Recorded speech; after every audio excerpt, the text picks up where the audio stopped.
एक समय की बात है कि एक गांव हुआ करता था। वह गांव बहुत ही पुराना होने के साथ साथ बहुत ही खुशहाल था। गांव के पास ही एक नदी बहा करती थी। गांव में बच्चे खेलते रहते थे, स्कूल जाते थे। गांव में दो पुराने बरगद के पेड़ भी थे जो आमने सामने थे। किसान खेतों का काम खत्म करके शाम को खुशी खुशी घर वापस आ जाते थे। किसानों द्वारा बोई गई फसल भी बहुत अच्छी होती थी। बारिश सही समय पर होती थी, जिससे गांव में पानी की कमी भी नहीं होती थी। सुबह होने पर चिड़ियां और पक्षी चहचहाते थे। बच्चों के खेलने की रौनक के साथ शाम खत्म हो जाती थी।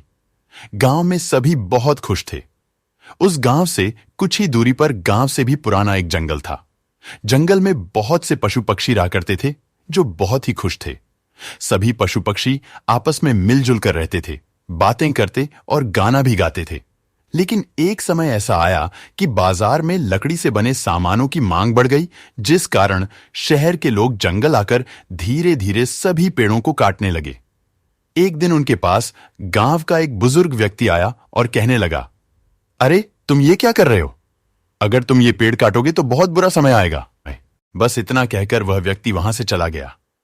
पेड़ काटने वालों ने उसकी बात नहीं मानी और एक दिन ऐसा आया कि जंगल के सभी पेड़ खत्म हो गए। गर्मी का समय आ गया। गर्मी से बचने के लिए किसी भी पशु पक्षी को छांव नहीं मिलती थी।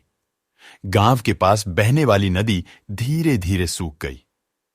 पशु पक्षियों को प्यास बुझाने के लिए पानी नहीं मिलता था। ऊपर से सूरज भी बहुत अधिक चमकने लग गया था। किसानों को खेतों में पानी नहीं मिल रहा था, जिससे फसल सूखने लग गई थी। सभी पशु पक्षी चहचहाते हुए बोलते, हे ईश्वर, बारिश बारिश बारिश। उस बुजुर्ग व्यक्ति की बात बिल्कुल सही हो रही थी।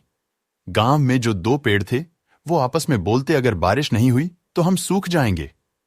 वह ईश्वर से प्रार्थना करते, हे ईश्वर, बारिश डाल दो। जब सूरज का चेहरा बहुत अधिक चमकने लगा और गर्मी बढ़ गई, तब गांव के सभी लोगों ने इकट्ठा होकर प्रार्थना की, हे ईश्वर, बारिश डाल दो।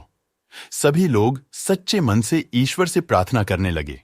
एक दिन ईश्वर ने गांव के सभी लोगों की प्रार्थना सुनी और देखते ही देखते आसमान में काले बदले आने लगे। कुछ समय बाद बहुत तेज बारिश होने लगी। फसलें फिर से लहरा उठी। पशु पक्षी बारिश में खुशी से नाचने लगे। नदी में फिर से पानी आ गया। गांव के लोग फिर से खुशहाल रहने लगे। बारिश खत्म होने पर उस गांव में ईश्वर प्रकट हुए और गांव वालों से कहा, अगर तुम अपने गांव में इसी तरह की खुशहाली चाहते हो तो अपने गांव में अधिक से अधिक पेड़ लगाओ, फिर तुम्हारे गांव में सूखा कभी नहीं पड़ेगा।